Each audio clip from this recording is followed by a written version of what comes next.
All right. So listen, so, as I told you before, one of the things about, our site and what we're all about is, we're about what are you watching? So, I know you must be watching something. So what are you watching? So I and my missus were watching The Sopranos. And actually that has kind of been our coronavirus fare, really, our lockdown kind of fare. There's a lot of seasons, right?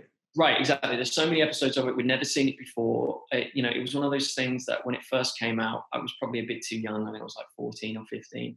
And also, like, everybody at school was talking about it. And, it's one of those things, like, when people, I don't know whether you're ever like this, but like when people I go, oh, God, you've got to watch this. It's brilliant. And I don't know, there's this part of me that wants to be contrary and just be like, oh, whatever. Like, I'm just not going to watch it just to spite you. So we've been watching that.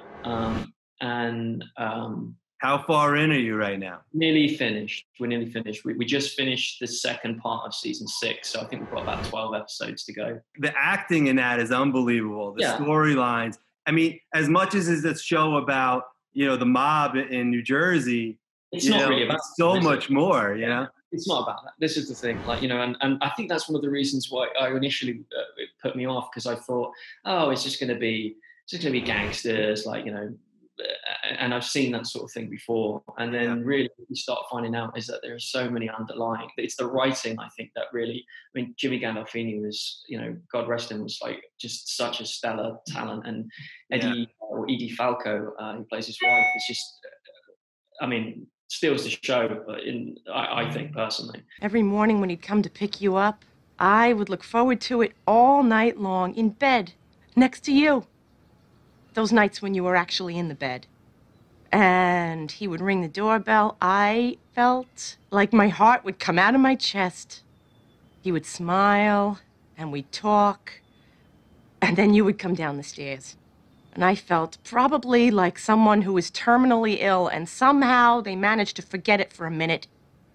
But yeah, the underlying themes there, the nuance, the complexity about like desire, because that's all he's doing. If he isn't wanting to have sex with some new woman, betrayed his wife, he's constantly like, I've got to eat, or I've got to drink, or I've got, and then you've got Christopher who's like taking drugs all the time. It's just about this, incessant desire consumed. And the psychiatrist, Exactly, yeah, and who's just this wonderful kind of device for him to dig deeper behind all of that stuff. So yeah, man, like that's been great. Like it's been really good, and I've just been getting a lot of, like I said, it's kind of been my own therapy.